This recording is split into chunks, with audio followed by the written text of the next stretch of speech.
Hello everyone, welcome to the English class. I am Neeta, your English teacher, and today we are going to do English grammar. Second chapter of 7th grade English grammar. And what is the chapter's name? It is noun, phrase and clause. In our previous chapter, what we had done? In our previous chapter, I told you about phrase and clause. I told you about the difference between a phrase and clause, and also we discussed sentences. So I had told you what a phrase is, what is a clause is, and what is a sentence. Phrase क्या होता है, clause क्या होता है और sentence क्या होता है. In short मैं थोड़ा सा बता देती हूँ. तो phrase क्या होता है? Phrase is a group of words which make some sense, but it does not follow the grammatical rule of making a sentence, like it does not have a subject and a predicate. Clause क्या होता है? Clause is a group of sentence which has a subject, जिसका एक subject होता है, जिसका एक predicate होता है, लेकिन वो भी complete sense नहीं देता है. और sentence क्या है? Sentence जो है वो एक complete sense होता है, उसमें एक subject है, एक object है और verb है और वो पूरा complete sense देता है, तो उसे हम sentence कहते हैं.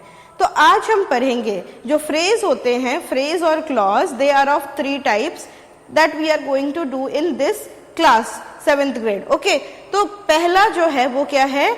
Noun phrase and noun clause. What we are going to read in this chapter? We are going to read about noun phrase and noun clause. Okay, noun phrase and noun clause. So what is a noun clause?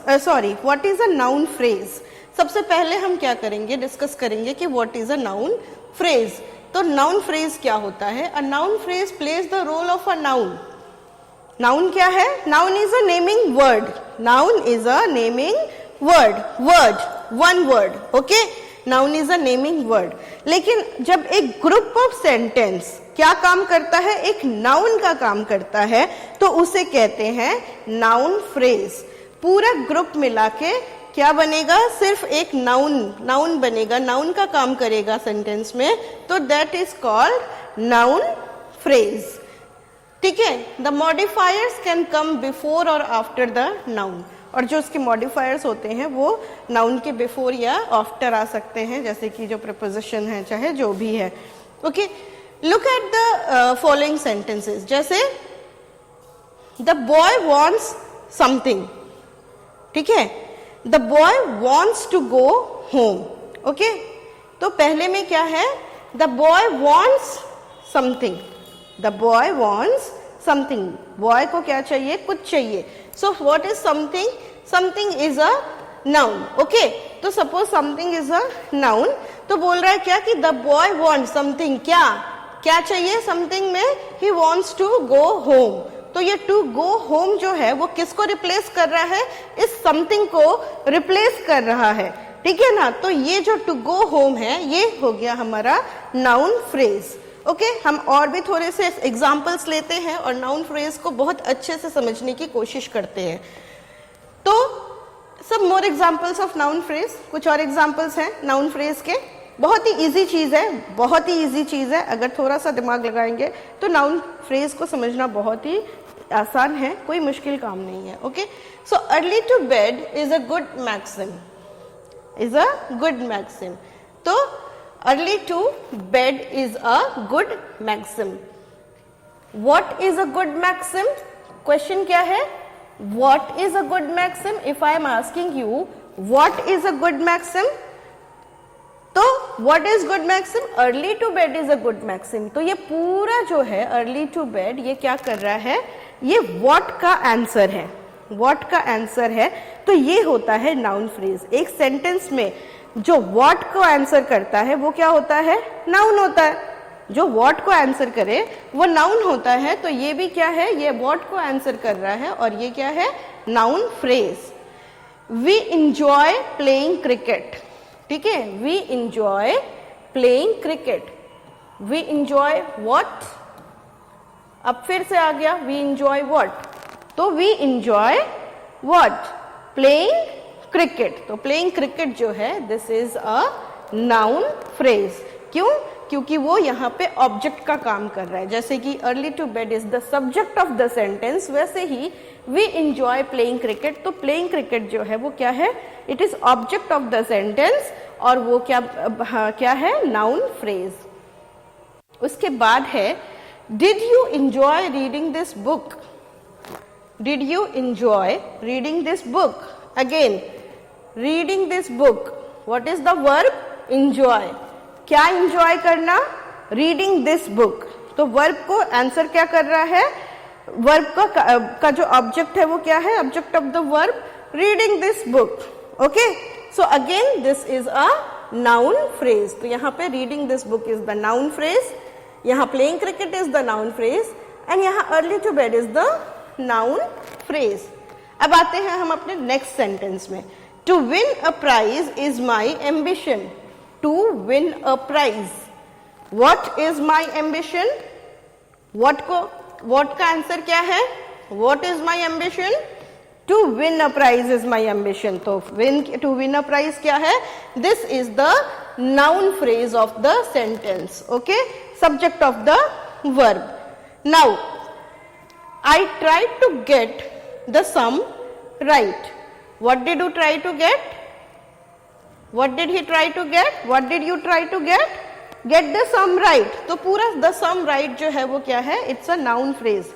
Phrase इसलिए बोल रहे हैं हम क्योंकि phrase is a group of two or more than two sentence. इसकी जगह जो है हम क्या लिख सकते थे कि एक वर्ड भी लिख सकते थे, ठीक है, लेकिन हमने क्या किया, हमने पूरा का पूरा एक फ्रेज लिखा है, मतलब more than two words use किया है, तो वो क्या होता है, that is a noun phrase. जैसे कि हमारे सपोज हम इस सेंटेंस की बात करें, वी इंजॉय प्लेइंग क्रिकेट, तो हम अगर प्लेइंग क्रिकेट की जगह हम लिखते कि we enjoy cricket, we enjoy kabaddi, हो सकता है ना, वो नाउन की जगह, उसकी जगह प्लेइंग क्रिकेट की जगह हम एक नाउन को यूज कर सकते हैं वहां पे, लेकिन हम यहाँ क्या कर रहे हैं, हम यहाँ ग्रुप ऑफ वर्ड दे रहे हैं, टू वर्ड्स, तो वो इसीलिए वो फ्रेज हो गया है, इसीलिए हम उसको फ्रेज कहते हैं। इसकी जगह हम लिखते हैं कि we enjoy cricket, we enjoy kabaddi, तो वो क्या हो जाता, वो नाउन हो जाता है ना।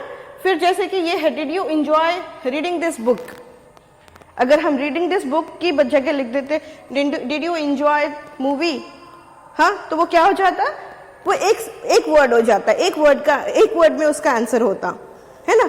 तो यही चीज है नाउन फ्रेज बोलने का मतलब क्या है हमारा, कि मोर देन टू वर्ड्स, हम मोर देन टू वर्ड्स हम जो है वो यूज करेंगे, तो वो क्या हो जाता है, noun phrase, okay.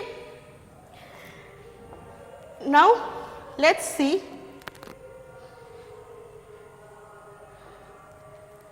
The functions of a noun phrase. Noun phrase के क्या फंक्शंस हैं, तो एक फंक्शंस कहाँ पे, फंक्शन मतलब क्या काम है, कहाँ पे, एक सेंटेंस में, तो एक नाउन फ्रेज जो है वो क्या क्या हो सकता है, एक सेंटेंस में क्या क्या काम कर सकता है। एक नाउन फ्रेज एक सेंटेंस का सब्जेक्ट हो सकता है, एक सब्जेक्ट की जगह काम कर सकता है, वो एक ऑब्जेक्ट हो सकता है, या फिर वो एक कॉम्प्लीमेंट हो सकता है विद इन अ सेंटेंस, या फिर वो ऑब्जेक्ट ऑफ द प्रीपोजिशन हो सकता है। तो वो एक नाउन फ्रेज क्या क्या हो सकता है, एक सब्जेक्ट में 4 काम कर सकता है। क्या काम कर सकता है नाउन फ्रेज, एक सब्जेक्ट हो सकता है, एक ऑब्जेक्ट हो सकता है, एक कॉम्प्लीमेंट हो सकता है विद इन द सेंटेंस, और एक ऑब्जेक्ट ऑफ द प्रीपोजिशन हो सकता है, जिसको हम अभी समझेंगे विद अनदर एग्जांपल। जैसे कि यहाँ पे, हाँ, यहाँ पे क्या है, in each of the example noun phrase is in bold, bold में है नाउन फ्रेज, जैसे कि the boy of our class were dancing, the boy of our class, ये पूरा का पूरा जो है what is this, this is the noun phrase, और ये क्या है इस सेंटेंस का, it is the subject of the sentence, ये सेंटेंस का सब्जेक्ट है, okay.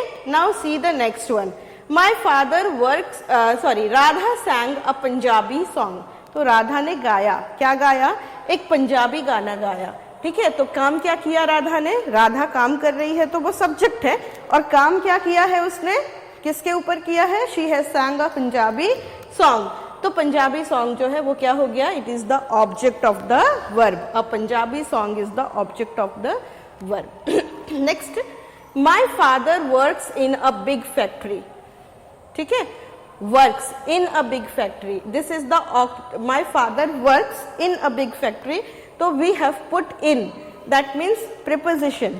So what is it? It is the object of the preposition. ठीक है, नाउन फ्रेज किसका काम कर रहा है?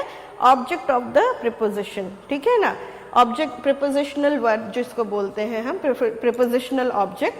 सो it is the prepositional object of the sentence. Okay, now see, Ram seems a very gentle person. Ram seems a very gentle person. तो a very gentle person क्या कर रहा है? राम को डिस्क्राइब कर रहा है. ये क्या है? ये एक राम की एक क्वालिटी बता रहा है. ठीक है ना, तो इस किसको क्या बोलेंगे? Complement of the verb. ठीक है, सीम्स, राम कैसा सीम कर रहा है? It is telling a quality of the sub verb.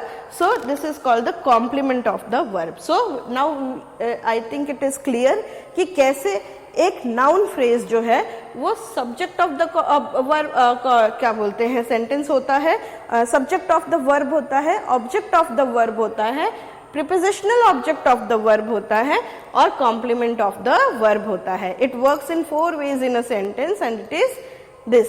Okay, सो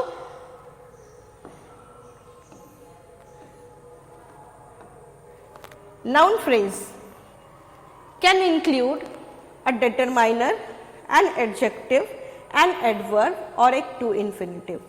तो नाउन फ्रेज में, जैसे कि noun phrase is a group of word, तो वो जो ग्रुप ऑफ वर्ड में एक वर्ड जो है वो डिटरमाइनर भी हो सकता है, वो एडजेक्टिव भी हो सकता है, ठीक है ना, वो एडवर्ब भी हो सकता है और वो टू इन्फिनेटिव भी हो सकता है. ओके, और ठीक है, तो नाउ जस्ट सी, पहला क्या है? Some work. So it is telling some work, यानी कि limit of the work, determining the work, है ना. सो इट इज सम जो है that is the determiner of the work. तो यहाँ पे क्या यूज हुआ है? डिटरमाइनर.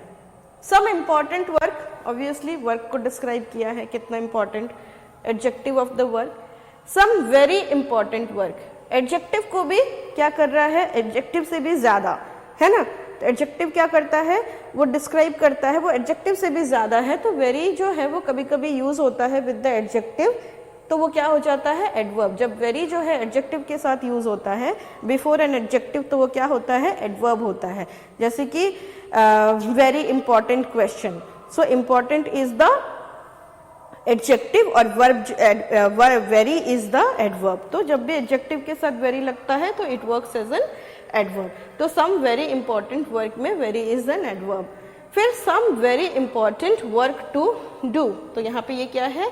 टू इन्फिनेटिव है. दिस इज टू इन्फिनेटिव, सब very important work to do. तो what all a noun phrase can include? It can include a determiner, it can include an adjective. इसका जो ग्रुप ऑफ वर्ड्स है उसके अंदर क्या क्या वर्ड्स नाउन के अलावा और क्या क्या वर्ड्स आते हैं? तो डिटरमाइनर आता है, एडजेक्टिव आता है, एडवर्ब आता है, टू इन्फिनेटिव आता है और एडवर्ब. ओके, तो एडवर्ब तो हम बोल ही चुके हैं. तो all the above group of words are noun phrase because they do the work of a noun. और ये पूरे नाउन फ्रेज हैं. क्यों? क्योंकि ये नाउन का ही काम करते हैं एक सेंटेंस में. ठीक है ना. जैसे for example, I have some work, I have some work. Okay, तो यहाँ पे क्या है? This is the subject of the work, sentence. Have is the object, verb of the sentence and some work is the object of the sentence. हाँ, तो ये क्या हुआ? We see that they all work is a noun in the sentence, that is why they are called noun phrase.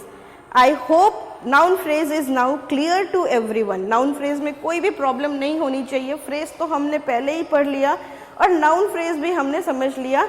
जो question के what को answer करे, बहुत छोटी सी टिप है कि जो क्वेश्चन के व्हाट को आंसर करे वो नाउन फ्रेज होता है, और वो 2 से ज्यादा वर्ड है तो वो नाउन फ्रेज होता है.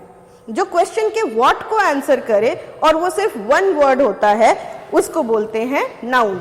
और जो क्वेश्चन के व्हाट को आंसर करे, व्हाट वाला पार्ट जो है उसका आंसर हो और उसमें मोर देन 2 वर्ड्स होते हैं तो वो होता है noun phrase. Okay,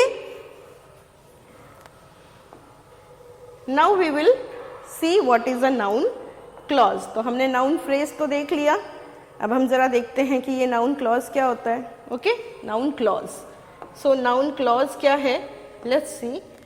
noun clause is a group of words which contains a subject and a predicate. तो नाउन क्लॉज क्या है, एक ग्रुप ऑफ वर्ड है जिसमें सब्जेक्ट भी है और प्रेडिकेट भी है। पहले हमने क्या देखा नाउन फ्रेज में कि उसमें कोई सब्जेक्ट नहीं होता है, जैसे कि ये नाउन फ्रेज है, वी इंजॉय प्लेइंग क्रिकेट, तो इसमें क्या है, इसमें कोई सब्जेक्ट नहीं है और वर्ब नहीं है, ठीक है। अगर हम इसको बोलते हैं, what is this,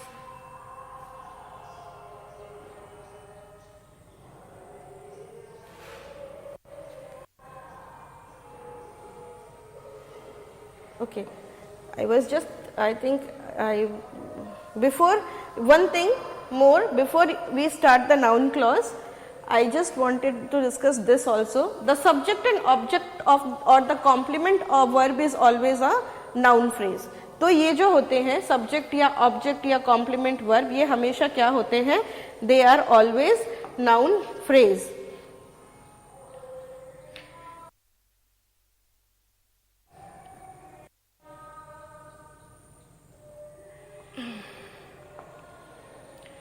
like below are a few examples, we enjoy playing cricket, ठीक है।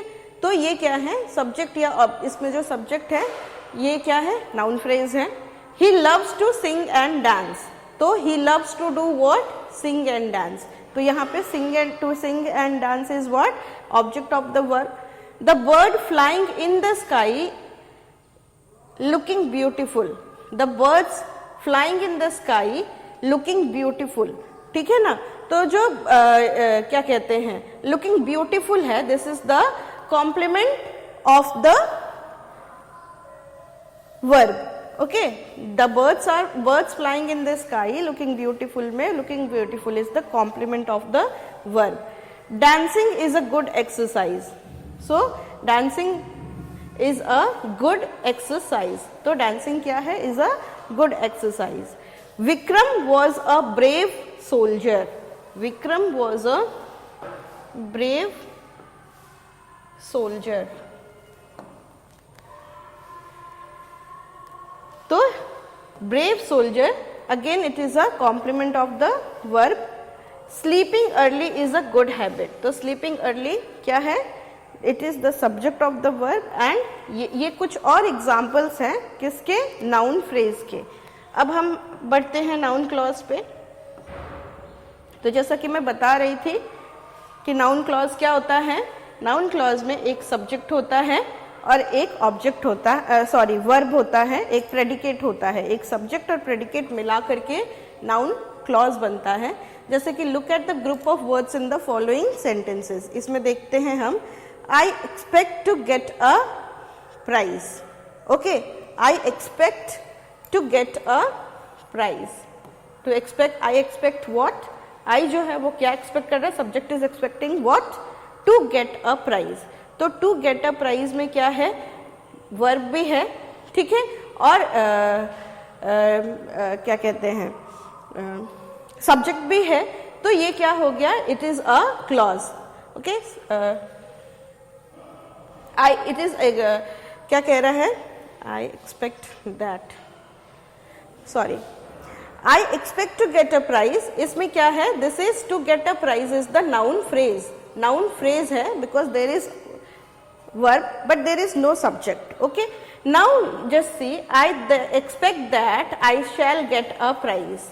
next question जो है, next example जो है, इसमें हम देखते हैं कि तो हम यहाँ क्या expect कर रहे हैं, expect what, यहाँ पे भी what है, what को आंसर कर रहा है to get a prize, noun phrase हो गया। यहाँ पे भी व्हाट ही को एक्सपेक्ट आंसर कर रहा है, but in this sentence what you will see that there is a subject and there is a predicate.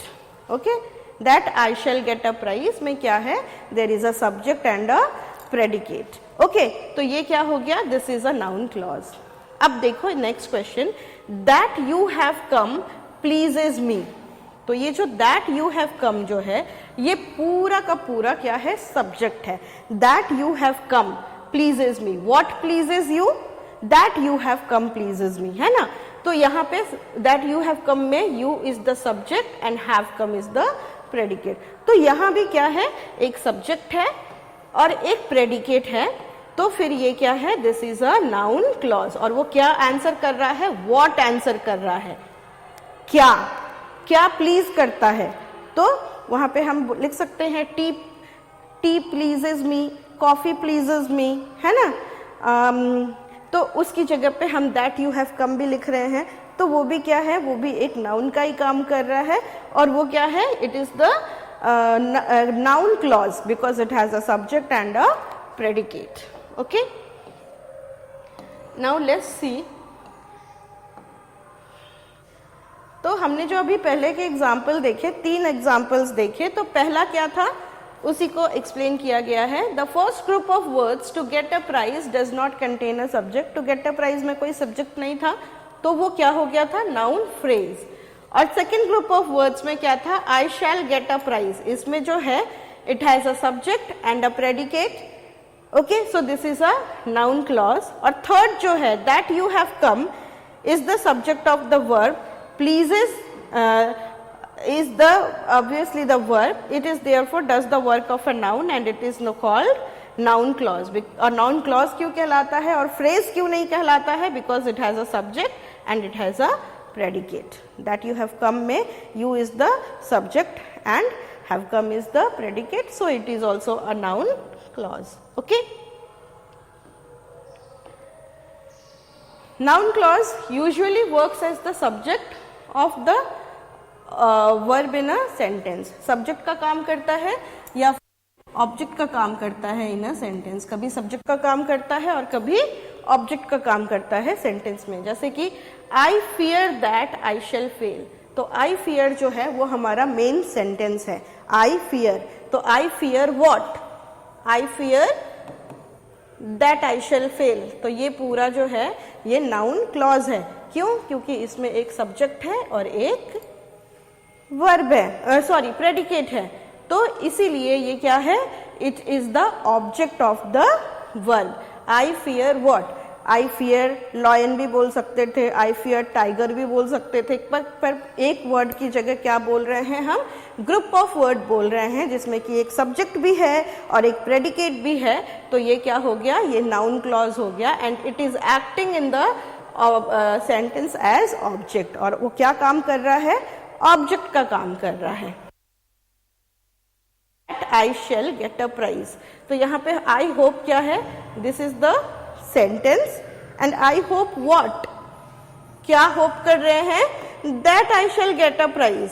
तो that I shall get a prize ये पूरा किस चीज का आंसर है, व्हाट का आंसर है ना. तो इसीलिए that I shall get a prize जो है वो क्या है, नाउन क्लॉज है, because it has a subject and predicate. I जो है वो सब्जेक्ट है और shall get a prize is the predicate. Okay, now the next sentence देखो, that you had spoiled the game annoyed me. Okay, that you had spoiled the game annoyed me. So what annoyed me, what is the thing that annoyed me, that you have spoiled the game. ठीक है, what spoil, तो ये पूरा जो है this is the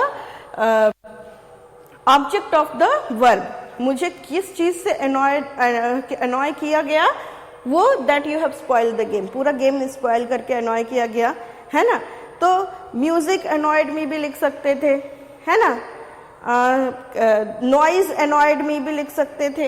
एक word में भी उसका आंसर दे सकते हैं, लेकिन हमने क्या लिखा है, that you spoil the game annoyed me and that you had spoil the game में एक सब्जेक्ट है और प्रेडिकेट है. That is why it is a noun clause.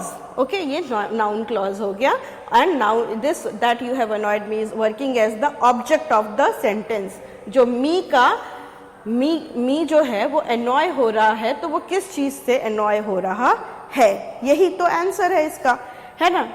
उसके बाद no one knows why she has come here. No one knows why she has come here. यहां पे no one knows what, no one knows, तो कोई नहीं जानता है। क्या नहीं जानता है? Why she has come here, object of the verb, ठीक है, और ऑब्जेक्ट ऑफ द वर्ब है और शी जो है वो सब्जेक्ट है और हैज कम हियर जो है वो प्रेडिकेट है, सो it is also a noun clause. अब नेक्स्ट एक और एग्जाम्पल है जिसको हम देखते हैं, that you should say this is very strange, ठीक है ना। What is very strange? What is very strange? So that you should say this. ये क्या है? This is the subject of the verb. ठीक है ना? What is very strange? That you should say this. तो ये क्या हो गया? ये noun clause हो गया। सबके समझ में आ गया होगा अभी तक कि what is a noun clause and what is a noun phrase. Noun clause जो है इसी एग्जाम्पल से तो समझ में आ गया होगा, जैसे कि I expect to get a prize. तो यहाँ पे ये नाउन फ्रेज है क्योंकि इसमें कोई सब्जेक्ट नहीं है, और यहाँ पे I expect that I shall get a prize में एक सब्जेक्ट भी है, तो ये क्या है? नाउन क्लॉज है। यहाँ पे समझ में आ गया होगा सबको ही, ठीक है। उसके बाद यहाँ पे you can see in every sentence जो व्हाट को आंसर कर रहा है, सब में एक सब्जेक्ट है और सब में एक प्रेडिकेट है। इसमें ये ऑब्जेक्ट का काम कर रहा है, इसमें भी ऑब्जेक्ट का काम कर रहा है, इसमें भी ऑब्जेक्ट का काम कर रहा है और इसमें भी ऑब्जेक्ट का काम कर रहा है, बट यहाँ पे ये सब्जेक्ट का काम कर रहा है। तो this is the noun clause. Noun clause क्या होता है? इन शॉर्ट अब हम आपको बता दें नाउन क्लॉज क्या होता है और नाउन फ्रेज क्या होता है। तो नाउन फ्रेज जो है वो ग्रुप ऑफ वर्ड्स है जो क्या करते हैं? नाउन का काम करते हैं इन अ सेंटेंस। और नाउन क्लॉज क्या होता है? ग्रुप ऑफ वर्ड्स हैं जिनमें एक सब्जेक्ट भी है, जिनमें एक प्रेडिकेट भी है और वो भी नाउन का काम करता है इन अ सेंटेंस। तो इन्हीं को कहते हैं हम noun clause and noun phrase. Okay, now let us do some exercises. हम कुछ एक्सरसाइजेस हैं, ये बुक की ही क्वेश्चंस हैं जो हम करेंगे, सॉल्व करेंगे अभी। Slow and study, pick out the noun phrase in each of the following sentences. इसमें क्या करना है? ये इसमें हमें नाउन फ्रेज निकालना है। तो यहाँ पे क्या है? Slow and steady wins the race में slow and steady is the noun phrase. उसके बाद है horses prefer what? Slow and steady में what wins the race? Slow and steady wins the race. यहाँ पे क्या है? Horses prefer what? Horses prefer living in dark stables. Okay, उसके बाद क्या है? What is disgraceful? What is disgraceful? तो to write such rubbish is disgraceful. ये सारे नाउन फ्रेज हैं जिनको हमें बताना है कि इसमें से कौन सा वाला वर्ड ग्रुप ऑफ वर्ड्स जो है वो नाउन फ्रेज है। ओके, तो to write rubbish is disgraceful. Okay, तो to write rubbish such rubbish is disgraceful. एक और काम कर सकते हैं, ये भी बता सकते हैं कि वो सब्जेक्ट ऑफ द वर्ब है या ऑब्जेक्ट ऑफ द वर्ब है या फिर prepositional object of the verb है या फिर कॉम्प्लीमेंट ऑफ द वर्ब है। ओके, तो slow and steady wins the race, ये तो सब्जेक्ट ऑफ द वर्ब है। ओके, वहां पे horse prefers living in the dark, तो living in the dark is the object of the verb. To write such rubbish is disgraceful, तो to write is such rubbish जो है वो क्या है? It is the subject of the verb. तो have you ever tried climbing a hill? Have you ever tried climbing, tried what? Again, तो climbing a hill and it is the object of the verb. उसके बाद है my father wished, my father wished what? To see the principal. ये क्या है? Prepositional object है, ये prepositional object है। टू सी द प्रिंसिपल, तो ये क्या हो गया? Prepositional object of the verb हो गया। You're doing such a thing surprises me. What surprises me? You're doing such a thing. Again, it is the subject of the verb. उसके बाद है Raman refused to answer any question. Raman refused to answer what? To answer any question. ठीक है? तो to है यानी कि prepositional object है of the verb. Why do you like visiting such a man? तो why do you like what? Visiting such a man. Again, it is the object of the verb. Visiting such a man. My brother would hate to do such a thing. So, my brother would hate to do such a thing. My brother would hate what? To do such a thing. Again, prepositional object क्योंकि यहाँ पे to लगा हुआ है. He dislikes punishing his servant. He dislikes what? punishing his servants. Again it is a object of the verb. Working on Sundays give me no pleasure. So what gives me no pleasure? Working on Sundays give me no pleasure. उसके बाद है an honest man is the noblest work of God. So what is the noblest work of God? Again this is the subject of the verb, an honest man. Okay. Thinking good thoughts results in good action. Okay. So what results in good action? Thinking good thoughts result in good action. Again it is the subject of the verb. The wicked minister loves getting people into trouble. So wicked minister loves what? Getting people into trouble, and this is the object of the verb. The poor debtor intended to pay back every penny to the money lender. So to pay back every penny to the money lender is the prepositional object of the verb, and this is the noun phrase. तो यहाँ पे सबके noun phrase जो हैं वो हमने कर लिए, और with these examples I hope you all have understood what is a noun phrase and a noun clause, and this is all for today. I hope you enjoyed the class. So bye bye, thank you, and be good. Have a nice day.